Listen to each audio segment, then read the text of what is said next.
We're four friends with hot takes on food media. And we're here to review and recap all kinds of food shows in bite-sized seasons. Plus, virtual potlucks, cooking adventures, and food memes. Welcome to Pod Appétit Gourmet Takes.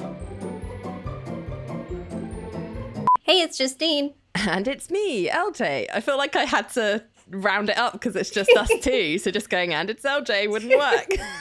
So I had to adopt Meg's way of saying things. Yeah, it's just us. It's just the two of us. Have we done an episode just the two of us? No. Justine before? I don't think we have. I don't think we have. No. Oh, that's This cool. is special. Yeah. So, yeah, unfortunately, Amanda and Meg both have the lurgy. I don't know if it's the same lurgy or different lurgies. They're both not very well, unfortunately. So, What is this term you're using? you not say lurgy in the States? Lurgy. No, what? I don't even know how to describe it. It basically means like an illness. But yeah, the lurgy. It's like... Okay, yes. I love it. It's very posh sounding. Instead of being like, they're sick. I'm going to have to look that up after the show because I would like to know the origin now that I think about it. But yeah, no, it just basically means you're not well and you can't record a podcast. So just us. So welcome, everyone. We're fine. We're healthy. Yeah, we're all good. And I hope you guys are at home listening too. So welcome to Pod Appétit Gourmet Takes. And it's a good job we're here and healthy because we need to kick off the start of a brand new season. We wrapped up our Sweet Heat season last time. So this time we are covering... Drum roll. That's my drum roll sound effect. That's better. I can't roll my R's, so yeah, you do that. So yeah, we're covering the How to Cook That YouTube series with Ann Reardon. For those who don't know, and I was in this bucket until it was suggested to us, Ann Reardon is the creator and host of How to Cook That, which is the #1 baking series in Australia and #3 in the US on YouTube. So Reardon is a certified scientist and dietitian, and after many years in food service, she started the How to Cook That channel out of Sydney, Australia in 2009. So it's been going a long time. Like, when did YouTube start? I don't even know, but I don't feel like it was that long before. It was like 2006, right? So she was an early adopter. Yeah, she was in there from the start. Yeah, and apparently she came up with the idea for the channel when she was breastfeeding her son, her third born son. All your crazy ideas come to you in the middle of the night when you're feeding a baby, I guess.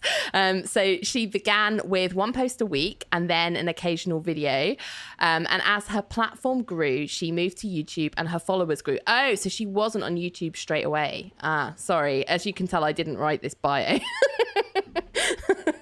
But yeah, so It's her website bio. Yeah, it is her website bio. But yeah, How to Cook That focuses on desserts and pop culture. So what we're going to be doing this season is we're taking a trip through the many years that Anna's been producing content. So from 2015 on YouTube to present, and sampling some of her most popular videos, from the giant candy videos she does to the tiny foods to the 200-year-old recipes. And she also has a series where she debunks TikTok trends. So she's got quite a varied kind of range of content there, which is quite exciting. So on the menu for today's episode, we have the giant Ferrero Rocher video. So this is where she makes a giant Ferrero Rocher, and a makeup birthday cake, where she makes a makeup birthday cake. I mean, they do what they say on the tin, don't they?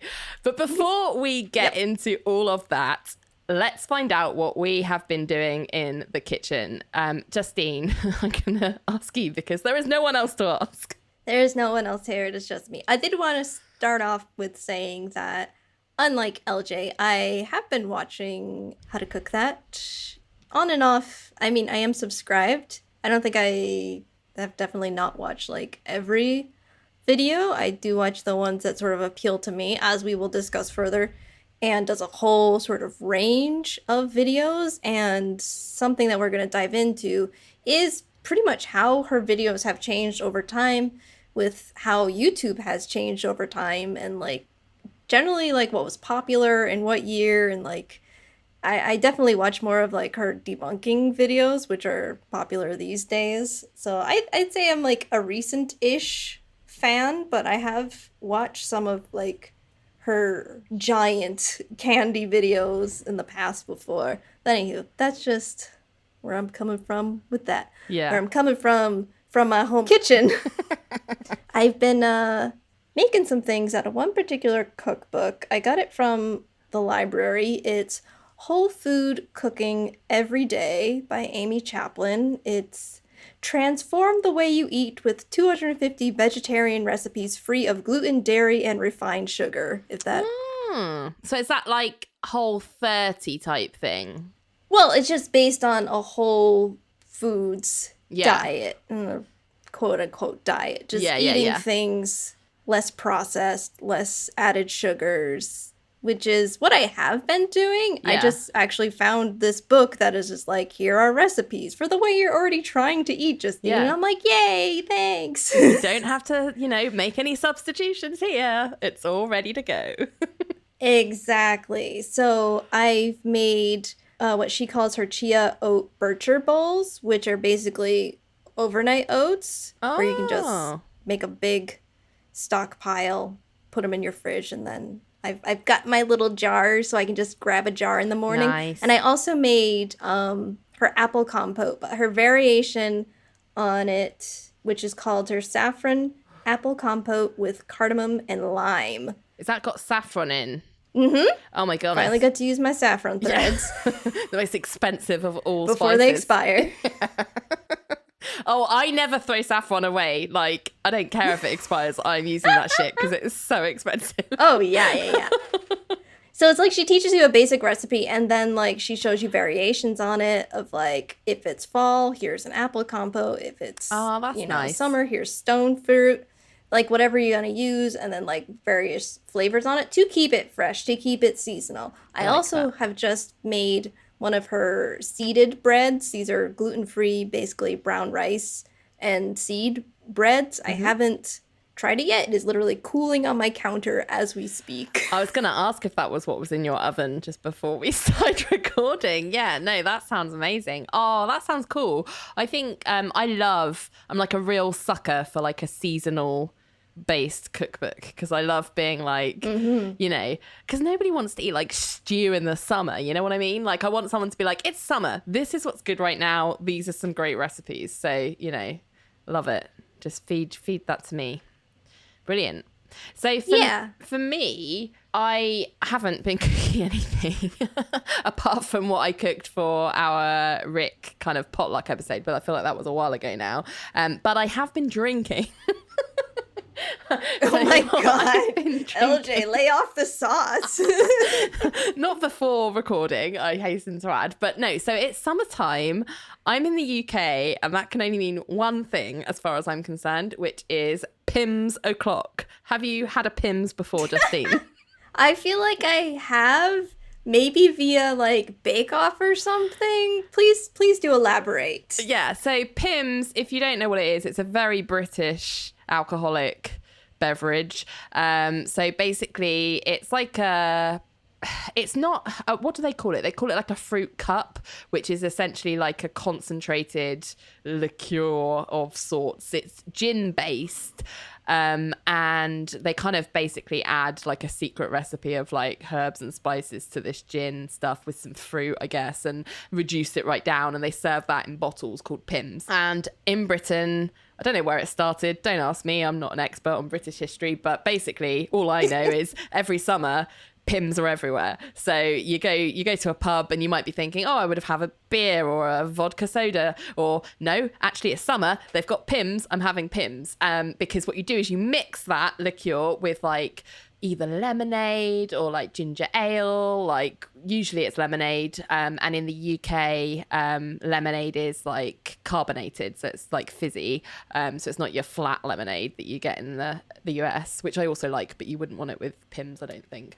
So it's a fizzy lemonade. Yeah, fizzy lemonade, like soda but lemonade. Oh, like Sprite. Yeah, that's right, Sprite. So basically Sprite, yeah. So you mix your Pimm's. I think it's usually like 1 part Pimm's to 3 parts lemonade, or whatever soda you're using with it. Mix that up, and then you add a bunch of fruit. So like chopped up strawberries, berries, like whatever summer fruit you can get your hands on, plus cucumber, very important to have cucumber in there, and whatever like mint, like sort of fruity herbs you'd put in there, things that go well with fruit. So, and like there's various variations on Pims, like people just go, like you can really customize it however based on what you've got in the fridge essentially. But yeah, so you just make a big picture of that and Bob's your uncle for the evening. Like there's nothing better. That sounds delightful. So that's what I've been doing. I ordered myself a Pims bottle and I ordered myself some lemonade or Sprite. Actually, it was 7-Up. Yeah. And yeah, there we are. I mean, it's got fruit in it. It's got, I mean, you're set. That's all you need. It's very refreshing. It's very summery. You can eat the fruit after, and it tastes of gin. Like, what more do you want?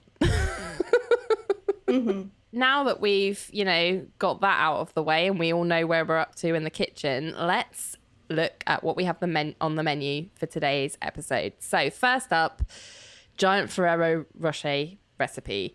And the YouTube, this is quite an old video, right? It's like 2015. So the YouTube description is like very quaintly succinct. It's like giant Ferrero Rocher recipe is the world's biggest Ferrero. Like, what do you want? Great. And then a subscribe. Beautiful. It does what it says on the tin. So, yeah, I think the first thing I wanted to say with Anne is this is the first video of hers that I've ever watched. Like, I'm not subscribed to her channel. I wasn't aware of her. I know she's really big, but she hadn't popped up on my radar for whatever reason. So I didn't read up about her before we started doing this. And I did not know when I clicked on that video link that she was Australian. Like, it was a pleasant surprise because I love Australians. I'm very into Aussie culture. So yeah, I was expecting this like American lady to be telling me how to make a giant Ferrero Rocher, but she's Australian. So that was fun for me to discover. But yeah, how do you feel about this? This is very Claire Saffitz-esque, isn't it? That's what it reminded me of. Gourmet bakes. Yes, exactly. In my head, I was like, Claire made Ferrero Rocher before. She did. Was it this big? No, she made the regular one. Like Anne made it before Claire ever made it. Yeah. Oh, got yeah. Yeah. This is 2015. Yeah, because Claire didn't supersize, right? She just made regular tiny ones. Right, yeah. So I will say, a little bit more about Anne. She's got videos on YouTube from all the way back to 2011. I made this list for us, and I started in 2015 just so we could have, we do 2 per episode, as our usual, and then wanted to end it on the current times. Mm-hmm. But basically, at this point, she was making a lot of sort of the same videos, like specialty cakes, chocolate, and fondant work. But this was her 4th giant candy she had done. Her first was a Snickers bar, and then she did a Kit Kat and a Twix. Yeah. And she would, still do more. But I had forgotten that she gave them away. I saw that, and that was the first thing I wrote down as in my notes was like, we give them to people who are doing giant things for others. And I was like, this is so nice. Like, I want more like benevolence from my YouTubers, please. It was really sweet. Yeah, watching it it's a 2015 video, I'm like, this video quality is not good. But I will say it's very hard to film something that's very dark, like chocolate, on a very white surface. Right. Yeah, of course. It was 2015. I mean, you got to cut them some slack, Justine. Yeah. So going into the recipe then, like, what did you think about, would you make it at home? No, I'm kidding. No, I'm not making this. No, nobody's making this, let's be clear. But it's fun to watch, right? There's like a fascination in like supersizing stuff, I think, that makes it a fun video to watch. I did say, I didn't know a couple of things. Like, I didn't know that making chocolate, I don't know why, because I've watched enough British Bake Off to know this, but making chocolate ganache is like super easy. You just like add hot cream to chocolate, and then there you go. Yeah. Ganache. Right. And remember, I made that ganache pie. It was literally, I was just like coconut milk, chocolate, melted. Done. Yeah. We're going to make ganache all the time. That's what we're going to do. Yeah, I am. I literally am. Not this amount, but yes. And I did wonder how she was going to make the hazelnut, because that was like my first thing. Like, you can't get a hazelnut that big. So yeah, a giant hazelnut. I thought her solution of, like, I guess she made like a meringue, like a hazelnut meringue type situation. I thought that was quite genius because it's got that crunch that you want, and obviously the flavor as well. So I thought that was quite clever. And I think it's interesting that, like, she's already done it. It made me think, I was like, so did you already make this once before and then you're making it again? Because we're not seeing her like figuring out the process like we did with Claire. This is one she's like, here, I'm showing you exactly how to make this. Use this thing, use that thing. That made me go, I'm like, is there another giant Ferrero Rocher hidden somewhere in your house? You've given to someone who's not been doing good things.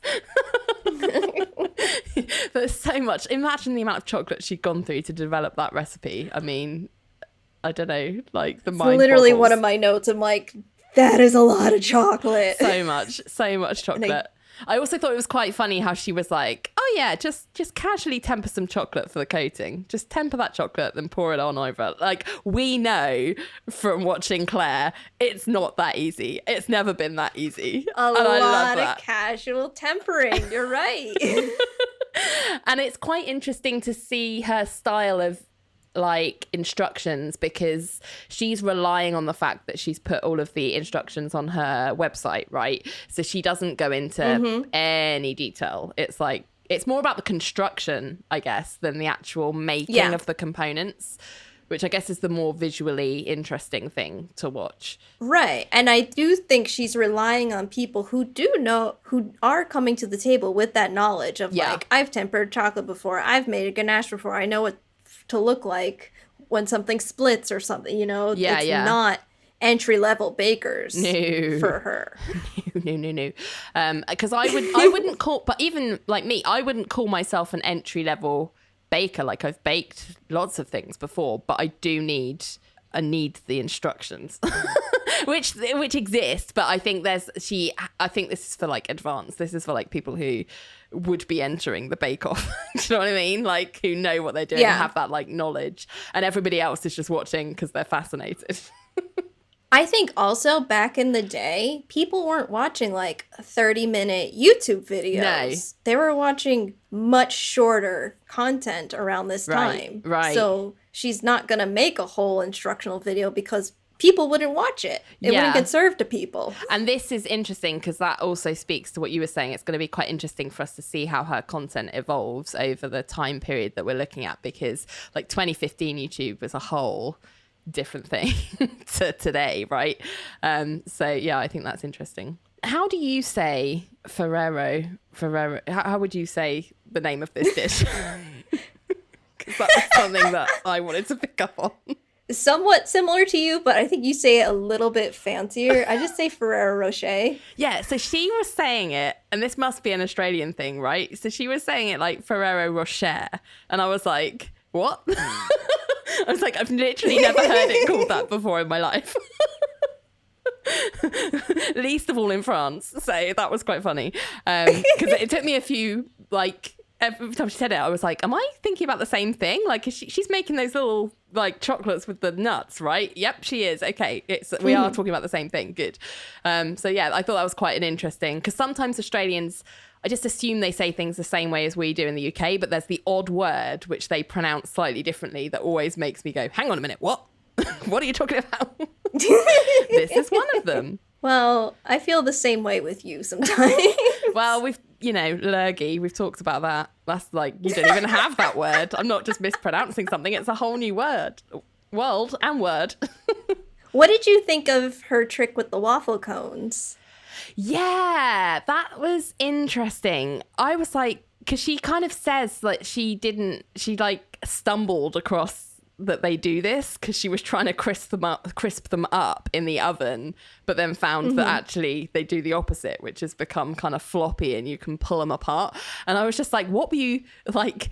I just like, she must have discovered so many like random things in her time and her experience of like, it sort of reminded me of you know, when you think about things like who made bread for the first time? Like, how did they discover that those ingredients smushed together make bread? Like, it seems to be like a whole process you'd have to go through. I feel like she's got that level of knowledge to be like, I have done so many things in the kitchen, infinite different ways, that I know exactly the best way to do everything. So there's no challenge too big for me. So I thought it was like one of those like little secret bits of knowledge that she's plucked from her brain and was like, this is the right thing for Ferrero Rocher, because it has that like crispy shell, right? It's perfect. It's absolutely perfect. So yeah, very clever. So the construction of the piece is quite intense, where you just, okay, so you're baking the half of the waffle bowl, essentially filling that up, and then I like halfway through, and then she's like, and then you have another half over here. You just do it again. Oh, just do that whole thing again. Like, don't even worry about it. That was so much the first time. Yeah, it's taken you 5 days to get to this point. Just do that again. She's so casual. It really made me laugh, but I think it's one of those things that becomes sort of endearing rather than annoying, because like it's pretty obvious right from the get-go that she's not mucking about, you know? Right, exactly. And then, you know, when she has it all together and then she wraps it up, she always makes the packaging look like it. Yeah, that was one of the things I really loved, because I feel like with Claire's like gourmet bakes, the packaging was often just like this little bit at the end. Like, she did it, but she never really showed the process of how she'd done it. Oftentimes it was just kind of like tacked on at the end, like maybe one scene of her like painting tiny labels or something, and then it would be like ta-da. Whereas I enjoyed in this, she's like, what you need to do is you get some gold paper and then you fold this and then you put this tape on and then you put it, and it was like, oh great, now I know. It was like baking and crafts, which I really enjoyed. Yes a lot of craft work. It's kind of in her next video felt a bit like that as well, but yeah. Oh my god. Yeah. She goes to Sydney. She brings this whole thing. And then she gives it to this woman, Justine Flynn of Thank You Group. Yes. I kept wanting to call it Thank You Next, by the way. I kept being like, what? Thank you next? Yeah. Yes. I wrote down, oh my god, that would have sucked to have it travel all that way there to fall on the floor. Why did they have it on that tiny rickety table? Yeah, that could have been a disaster, Claire. Imagine a disaster. She like gets there and it's just like drops. New. But it stayed intact, which was good. But yeah, there was like what I enjoyed. I don't know. I mean, you might know more about this in terms of you make content, but like that scene where they unveil it to the crowd of people, it was like, they were like, everyone went nuts for it. And I'm like, is that staged or did that happen? Like, when people were like, oh my, like, you know, someone fainted practically at the back. Like, it was like everyone like lost their shit. There was absolute scenes at this like unveiling of the Ferrero Rocher. And I get it, like it's big, but I was like, yeah. And like, I guess you want to be like nice to the person who's given you such a big piece of chocolate, but it was just, I thought it was quite funny how over the top the reaction was. Well, it was probably one of those like, and you're on camera, remember, moments. I mean, like back in 2015 also, people weren't constantly out filming everybody like they are now. Yeah. Also, I thought it was funny because you can tell that scene's pre-COVID, because like she just like starts slobbering all over it and everyone's like digging in, and it's like, oh guys, my god, everybody's touching it. I was like, absolutely Remember people together? I know. Like, I get a bit unnerved at the thought of like an office birthday cake now. Like, this would never happen. No, thank you. God, and it's chocolate, and just they're all melting. Like, I don't know how to cut it, so I'm just gonna grab it and tear it and just take digging in with their bare hands. Ugh. It's like Willy Wonka just happened over there, you know? Yeah. I wonder how many people that serves, actually. I don't know how much is like humanly safe to eat at one time. No, and the thing is solid too. That's the thing about it. Chunky. It's like an oh lord, he coming. I'm like on her website again, and just the picture where they show where they crack it open, and I'm like, why is it on that tiny ass table? Justine's fixated on the table. No, sturdy. We want a sturdy like, table. Oh no, I'm gonna catch it. I'm gonna catch it if it falls. Yeah, it's not every day you see a giant. That's Ferrero true. Rocher. I think you'll find. Yeah, so it did inspire me to want to watch some of her other giant vids. Not inspire me to make anything giant, but you know, I did enjoy the process of seeing her do it. So yeah, I'm gonna check out probably the Kit Kat one because I really like Kit Kat. Yeah, I same. Like, I think I watched this years back, and I was just like, wow, but definitely no on ever making this. No, it's like no. It's to me, it's kind of like an engineering feat more than anything. You know, like I'm sure it tastes lovely, like it's sugar and chocolate. Like, you know, what more do you want? But like, to me, it's more like, wow, how did you manage to get like that proportions and have it like look so the same? Like, I don't know, like I find the giant tiny food thing like really like blows my mind because I just don't my brain doesn't work in that way, and I get very excited when I see other people coming up with how to do it. I just looked up what 6 kilos is in pounds. Oh yeah, it's 13 pounds. Oh my goodness, that's like the size of a small baby. That's like, Riley's not far off of that. Actually, he's probably quite far off that now, but yeah. So yeah, moving on, we are going to take a quick break for some commercials. And when we come back, we will be focusing on something that's probably more hygienically served, the makeup birthday cake. So join us after the break for that. Okay, and we are back talking about the How to Cook That series, some selected videos from Ann Reardon's YouTube channel. So the second video that we have to talk about is her makeup birthday cake. So this was from 2016, and slightly more description, I'd say, in the YouTube description box than the giant Ferrero Rocher one, but it's still pretty sparse. So it tells us that it's a makeup cake with eyeshadows, lipsticks, nail polish, and pearls, all completely edible. And then there's a link to the recipe on the howtocookthat.net website. So, Justine, you want this cake for your birthday? I will say, I want to clarify, it's not like, oh, I forgot to make a cake, so I'm making up one now. It's a purse with cosmetics in it. Yeah, it looks like an actual makeup bag. No, actually, it just looks like a handbag, really, isn't it? With like what you'd put your makeup in, to be fair. So there was me clicking on this link thinking, oh, you know, I've got a child now. At some point, he's going to be wanting to request like themes for his birthday cakes. Like he may request makeup, but even if he doesn't, like, I could pick up some tips and tricks on how to create certain structures that could be useful. So yeah, there's me watching this for like ideas and inspiration for future birthday cakes for my son, thinking I'm capable of this. I am not. This is intense. I am not capable of this. It is a lot.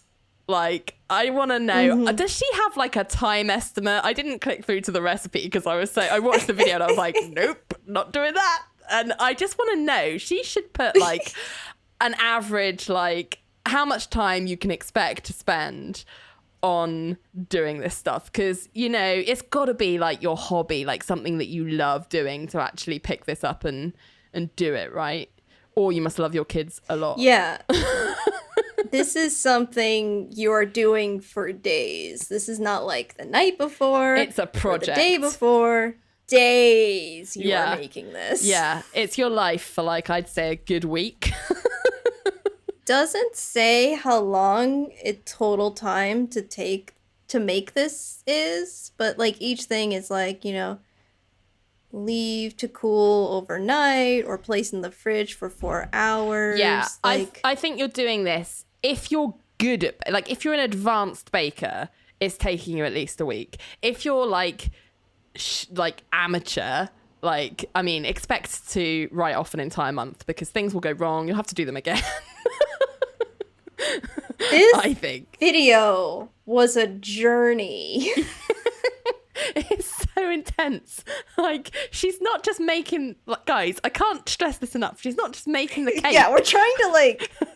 She's not just making How the do cake. Like, we the cake is like a explain this? footnote, okay? The cake is a footnote. She's just like, yeah, make a 5-tier cake. Then you've got to like mold it. Then you've got to decorate it and fondant and decorate the fondant. Then you've got to make all the different makeup items. Then you're making the freaking cake board. And then you're not just making all those elements, right? You're making like molds to make the elements out of shit. Yes! Like, it's like, what the fuck? This is like Not MacGyvering prepared. to the extreme. First of all, I had some issues with this video because she was very, very much more casual in this. So Where casual. she'll just be like, okay, roll a ball of color, and I was like, what Colour is of that? what? What Yeah, are we- exactly. That was exactly. It's I was like, fondant, but what? like, She'd be like, take a ball of red. I'm like, red what? Red wine? Like, that's what I want. she's like, get out your isomalt, do this, do that, roll up your plastic sheeting, get some chocolate tools and your luster dust, and I'm like, oh my god, So much help luster me. dust. Like, you might have like I think I've got like one like pot of luster dust that I once bought for one thing once.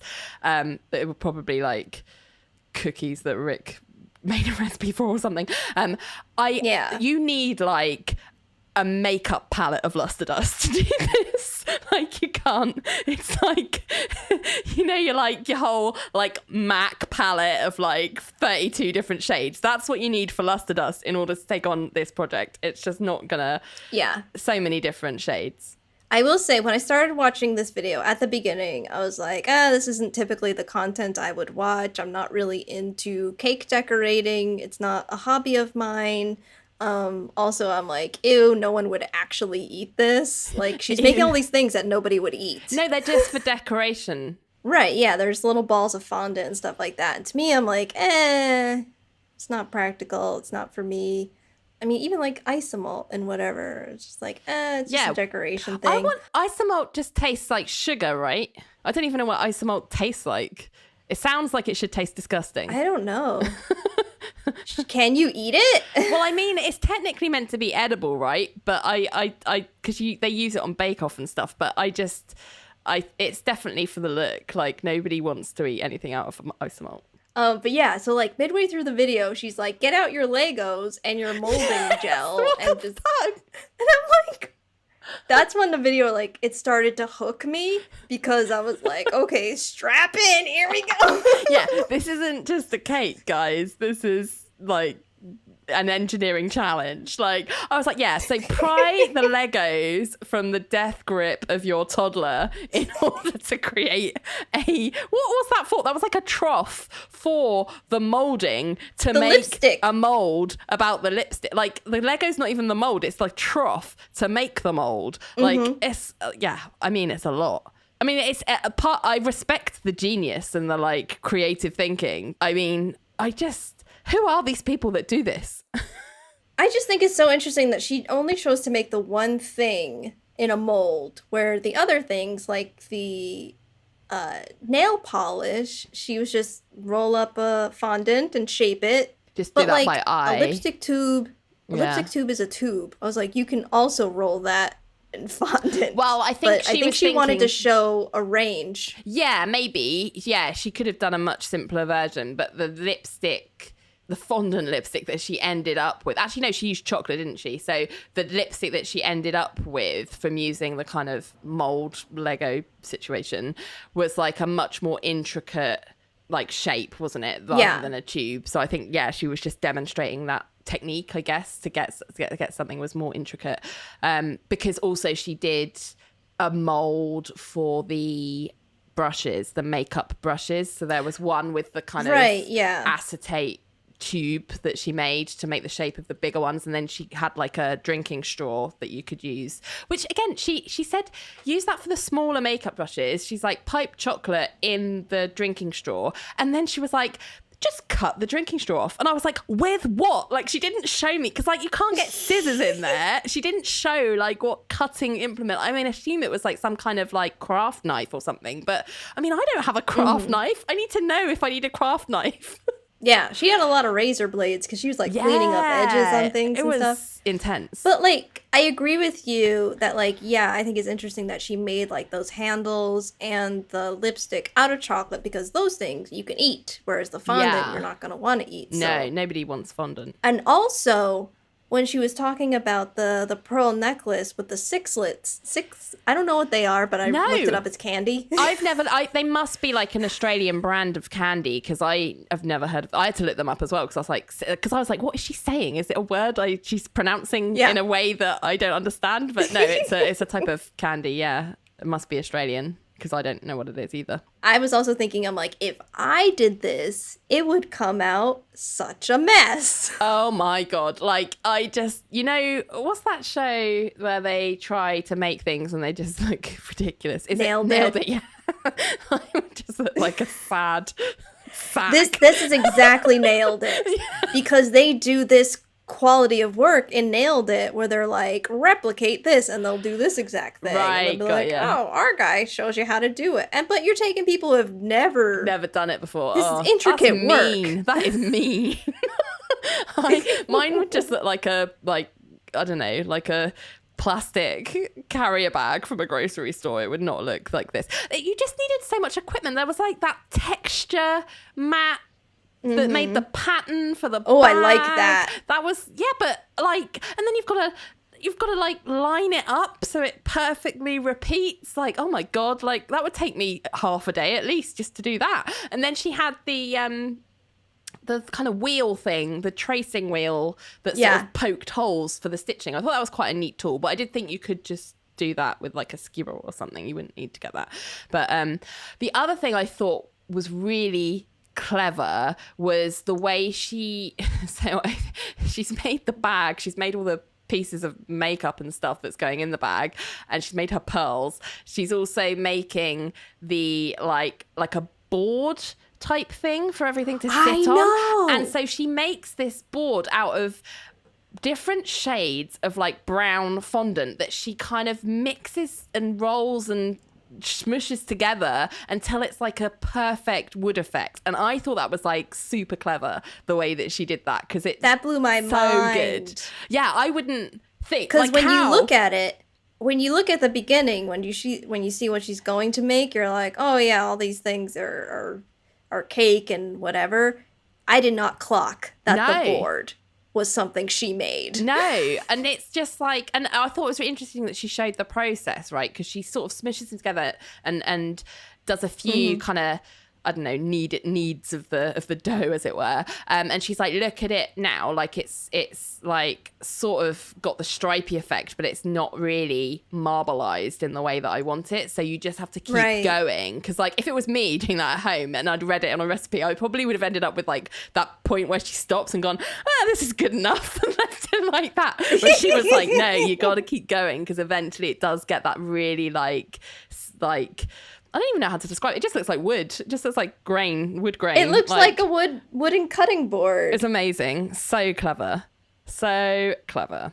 But again, like the main thing for me was I just was like laugh. Like I had to laugh, otherwise I'd cry at the amount of complex stuff that's just like glossed over. Like she's like, oh, just temper some chocolate. Yes. Oh, just put fondant. Like when even the stuff where she was like, the inner lining of the bag, you've made a little well to make the kind of indent from the bag. And then she's like, just put some the fondant in to do the inner lining. And I was like, yeah, sure. Like how fiddly is that? Like that would take me like half a day just to do that bit. And then, yeah, like so much like just assumed knowledge that I did not have.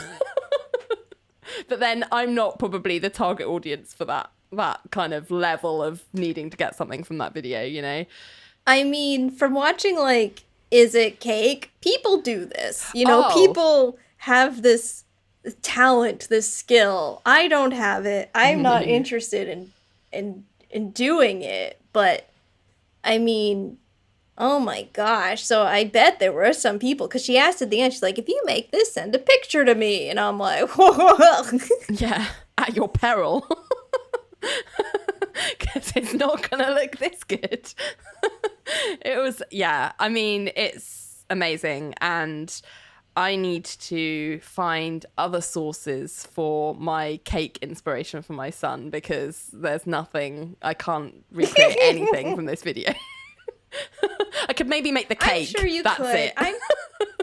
I'm sure if you got some colored fondant and you could roll and make a little nail polish. I think you could do that. I'm not doing the isomalt base though. That's a bridge too far. I'm not buying isomalt ever, I don't think.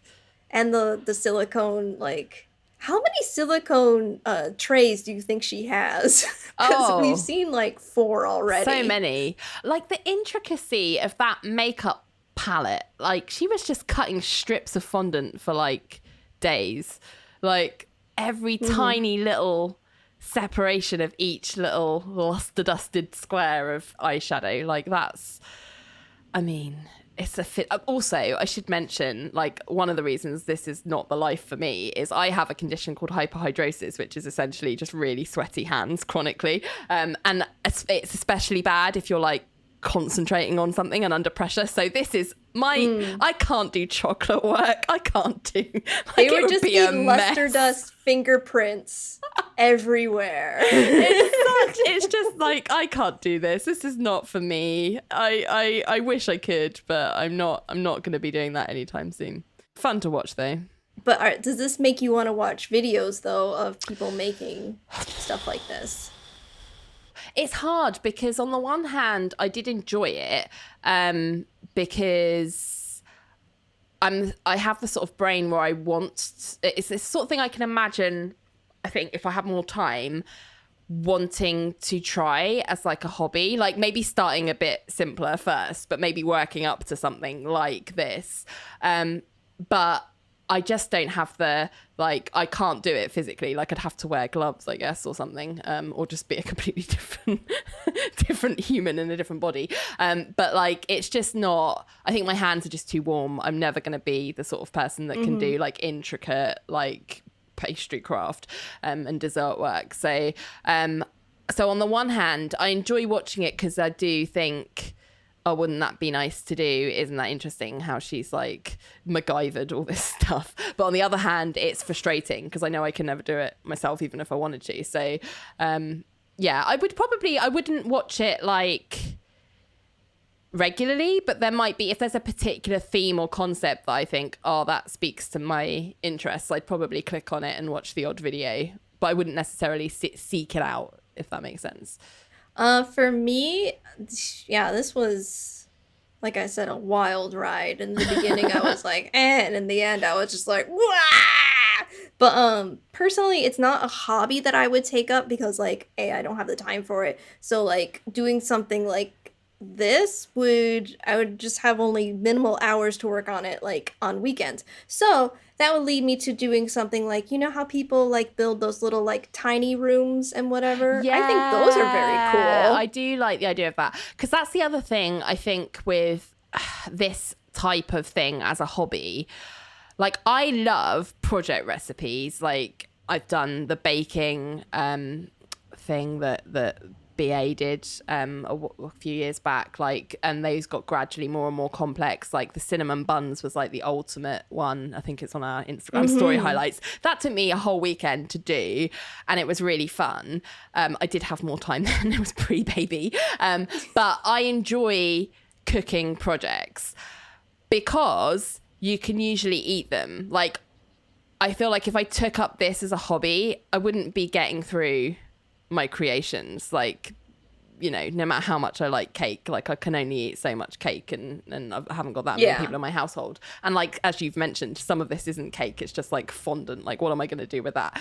Like, you can't really, I feel like the practicing of it would lead to a lot of waste. So for me, that makes it kind of a no-go. I've got no one to really like give that much cake to. So I think you're right, because something like a tiny, like applying that kind of mentality to a similar hobby that doesn't produce something that I've got to like then use, you know? So like the tiny house thing. I also really enjoy doing like Lego. I'm an adult fan of Lego. So I don't know if you can see behind me on my screen, I've got the London bus there. Oh yeah. So I really like doing stuff like that, because I mean it's not quite as fiddly as the tiny house like baking stuff, but it still can get pretty cool and pretty intricate if you're into that kind of thing. So yeah, like model making and that and then kind you of thing. can decorate your house with it. Yeah, exactly. Like it serves some kind of purpose. Like you can put it on display. Like you can't really, I mean, I guess you could display a cake, but it would go pretty bad after a while. Yeah, the people generally making these cakes are either selling them or like doing them for an event, like a wedding or a birthday, something like that. But you need to get to that level of skill first. Right. You're not just like rolling out and like, here's my Louis Vuitton bag, makeup cake. Yeah, have my like smushed one, like I was practicing. Like, no. Yeah, that's what I mean. Like to get to the level of skill where you can actually use it for something, like you've got to go through a lot of waste first. And I just can't do that. I just would upset me.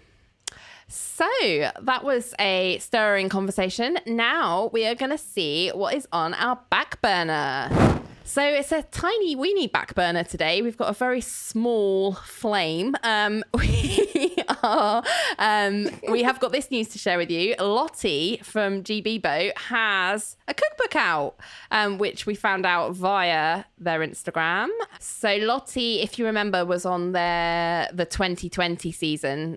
The seasons have different numbers based on whether you're in the UK or the US. So it was the season they filmed in 2020 to make it easier. And she's got a new cookbook out called Baking Imperfect. And yeah, it looks really, really exciting. I think she was one of my faves from that season. And the photos the photos of her Instagram of that kind of launch have a lot of the alum from that season on there, and probably previous seasons as well. But there's like Kim Joy, couple of others, Laura. And it's all about her tagline for her book, which I really like, is crush, whip, and spread it like nobody's watching. Sure. Let's.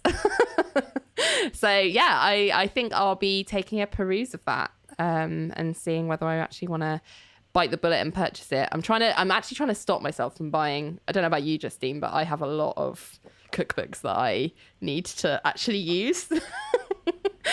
I used to do cookbook club with my friends for this reason, so that we could use our cookbook clubs. But since the pandemic and then I had a baby, like those have been fewer on the ground. So I'm not getting through them at the same rate that I used to. So I'm trying to slow down my intake of cookbooks.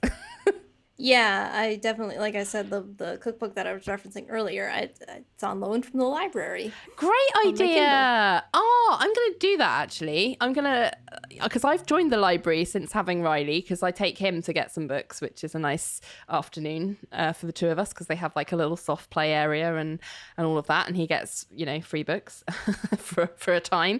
And when I was signing him up, I was like, you know what? I'm going to join the library. I'm going to support the library. And I've, started reading, but I never think of things like cookbooks, of course. Like, what a great idea. So yeah, I will do that. So we have some shout outs just to wrap up our episode. So first off, thanks to Heidi from Vibrant Visionaries. I feel like Heidi's one of those people that's always on our shout outs like list. Like, she's such a great listener. Mm-hmm. She's so great. And she loved Meg's Maitake grilled cheese as much as we did. It looked delicious on our Instagram. So if you haven't seen it, please go and check it out. You will not be sorry. We also want to shout out to Mary, Caddy Lily, and The Cook I Want to Be for commenting on your peach and blackberry crisp, Justine, from Andy Baragani's new cookbook.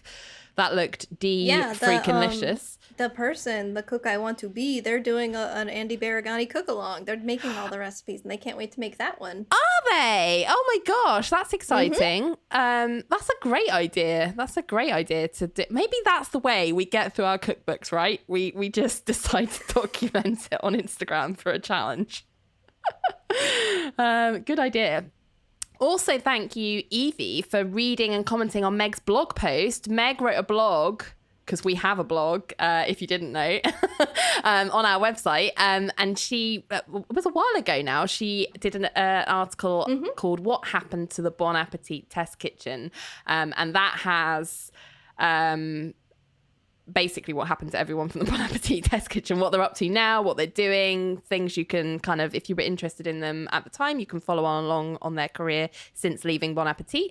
And we had someone comment and read that this time. And I highly recommend checking that out because Meg did a great bit of digging on that. Also, thanks to those who listened to our Sweet Heat potluck, especially Ravenelle, who left a lovely comment on our Instagram because she listened and heard Amanda get very emotional about the fact that her oven broke down and she didn't get to bake her recipe before our recording, and it was a really encouraging comment. And I think I wasn't on that recording, but I listened to the episode as well, and my heart did the same thing. My heart broke for Amanda. I was like, no, I wanted to like reach through my earbuds, give her a big hug, because there's no use crying over broken ovens. Like, it's fine. We'll bake it another day when the oven is switch back on. It's fine. So I hope she has baked it by now. I don't know. We never got an update. I didn't get an update anyway.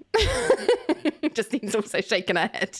No, she didn't have the time. And by the time it was all hooked up, and it was, batter, I looked it up. Batter's only going to last you like 48 hours in the fridge before it'll start getting funky, But she got the malted milk balls. So I think she'll have to start from scratch, but she can do it. She can do it. Still has all the ingredients. Yeah, I think, she was so close. Oh, I'm rooting for her. I think a lot of people are. So, yeah. Thank you, Ravenelle. I'm sure that cheered her up. And thank you to everyone who loved Meg's cookies, including Beyond 6 Seconds and Sarah Lynn Bakes. So, yeah, we love all of our listeners and everyone who interacts with our content, whether on our podcast or beyond. We always like to get messages from you. We've got many channels in which to do it. So keep sending them. This week, we would like to remind you that you can leave a review. So you don't just have to leave us a comment. If you really, really love our show, you can leave us a review on Apple Podcasts. It helps people find us, and we get to read it out, and that makes us feel happy. So, yeah. Thank you for joining us this week. Next time on the podcast, hopefully we have more than 2 people, but, let's not jinx it. We will be discussing, continuing our journey through how to cook that with a wedding cake recipe from 200 years ago and a mini wedding cake for Valentine's Day. So it's the wedding cake episode, guys, the one you've all been waiting for. We just have to get a proposal happening in the next 2 weeks. I've got something to announce. No, just kidding. Goodness me. Ugh. All right. Lovely potting with you, LJ. Yes, Yeah. Hopefully everybody's feeling better next time we record, but we'll see everybody then. Bye. Bye-bye. Thanks for listening to Pod Appétit Gourmet Takes. We'd love to hear from you, so find us on Twitter and Instagram at pod_appetit. And on Facebook at Pod Appétit Podcast. You can also email us at podappetitpodcast@gmail.com and find all of our episodes on our website, podappetitpodcast.com. Hey y'all, this is Heidi Bennett of the Vibrant Visionaries podcast. Come on over and hang out with us. I talk with tons of indie filmmakers, artists, musicians, comedians. We have casual conversations and talk about creative process and the inner workings of creating all sorts of cool indie stuff. Lots of horror films, all sorts of kind of weird, fringy stuff too, but it's very positive and super fun. You can find us at vibrantvisionaries.com. Come give us a whirl. Ciao!